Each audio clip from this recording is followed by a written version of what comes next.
Hello दोस्तों, आज के इस वीडियो में मैं आपको एक बल्ब होल्डर, दो वन वे स्विच, एक इंडिकेटर और एक 5 पिन सॉकेट का कनेक्शन करके दिखाऊंगा। तो आप आज के मेरे इस वीडियो को पूरा देखिए।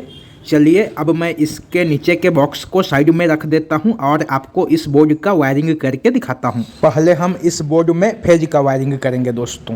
तो दोनों स्विच और इंडिकेटर में हमें फेज का कनेक्शन करना है। आप स्विच और इंडिकेटर के नीचे वाले पिन में भी फेज का कनेक्शन कर सकते हैं और ऊपर वाले पिन में भी फेज का कनेक्शन कर सकते हैं। तो मैं दोनों स्विच और इंडिकेटर के नीचे वाले पिन में फेज के वायर का कनेक्शन कर देता हूं। देखिए दोस्तों, इस तरह से हमें दोनों स्विच और इंडिकेटर के नीचे वाले पिन को वायर की सहायता से शॉर्ट कर देना है। आप नीचे वाले पिन के जगह पर ऊपर वाले पिन को भी शॉर्ट कर सकते हैं। देखिए मैंने तीनों पिन को एक वायर की सहायता से शॉर्ट कर दिया। अब मैं इसके पेज को अच्छे से टाइट कर देता हूं। पेज को आपको अच्छे से टाइट करना है दोस्तों, अच्छे से कसना है, क्योंकि पेज अगर लूज रहेगा तो स्विच सॉकेट जो है ख़राब हो जाएगा। अब हमें बल्ब होल्डर और स्विच का कनेक्शन करना है।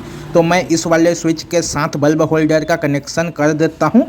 यहाँ पर मैंने फेज सप्लाई के वायरिंग के लिए पीला कलर का वायर यूज में लिया है। आप कोई सा भी कलर का वायर यूज में ले सकते हैं। अब इस वायर को हमें बल्ब होल्डर में लगाना है दोस्तों। तो आप इस वायर को बल्ब होल्डर के किसी भी एक पिन में कनेक्शन कर सकते हैं। मैं इसे बल्ब होल्डर के ऊपर वाले पिन में कनेक्शन कर रहा हूं।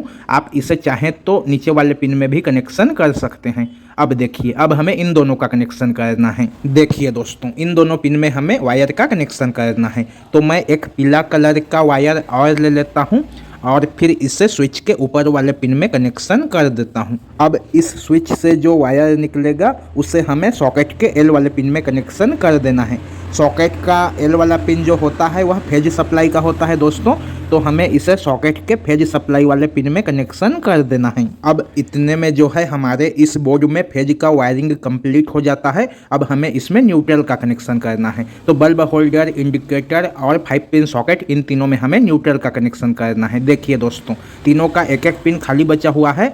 तो इन तीनों पिन में हमें न्यूट्रल के वायर का कनेक्शन कर देना है। पहले मैं न्यूट्रल के वायर को 5 पिन सॉकेट के एन वाले पिन में लगा देता हूं, क्योंकि एन वाला पिन जो होता है वह न्यूट्रल का होता है। देखिए मैंने सॉकेट के एन वाले पिन में न्यूट्रल के वायर का कनेक्शन कर दिया। अब इस वायर को मैं इंडिकेटर के ऊपर वाले पिन में कनेक्शन कर देता हूँ। अब इसमें हमें एक वायर और लगाना है दोस्तों। तो मैं इसमें एक वायर और लगा देता हूं और फिर इस पेज को भी अच्छे से टाइट कर देता हूं। अब इंडिकेटर से जो ये न्यूट्रल का वायर निकल रहा है इसे हमें बल्ब होल्डर के नीचे वाले पिन में कनेक्शन कर देना है। बल्ब होल्डर का नीचे वाला पिन जो है खाली है, तो यहाँ पर हमें इस न्यूट्रल के वायर का कनेक्शन कर देना है। अब इतने में इस बोर्ड में न्यूट्रल का काम भी खत्म हो जाता है दोस्तों। अब हमें इसमें सप्लाई देना है। तो मैं इन दोनों वायर की मदद से इसमें सप्लाई दूंगा। पहले मैं इसमें फेज सप्लाई के वायर को लगा देता हूं। देखिए दोस्तों, ये जो तीनों पिन हैं, तो आप इन तीनों पिन में से किसी भी एक पिन में फेज के सप्लाई वाले वायर का कनेक्शन कर सकते हैं। तो मैं यहाँ पर फेज सप्लाई वाले वायर को लगा देता हूँ और इस पेज को अच्छे से टाइट कर देता हूँ। आप चाहें तो इस वायर को स्विच के नीचे वाले पिन में भी लगा सकते हैं। देखिए मैंने इसमें फेज सप्लाई के वायर को लगा दिया। अब हमें इन तीनों जगह में से किसी भी एक जगह पर न्यूट्रल सप्लाई वाले वायर को लगाना है। तो मैं यहाँ पर लगा देता हूँ न्यूट्रल सप्लाई वाले वायर को। अगर आप इस चैनल पर पहली बार आए हैं तो प्लीज़ इस चैनल को सब्सक्राइब कीजिए। और अगर आपको मेरा आज का यह वीडियो पसंद आता है, मेरा समझाने का तरीका पसंद आता है, तो प्लीज़ इस वीडियो को लाइक कीजिए और दोस्तों में शेयर कीजिए। देखिए दोस्तों, अब इतने में जो है हमारा यह बिजली का बोर्ड बनकर तैयार हो जाता है।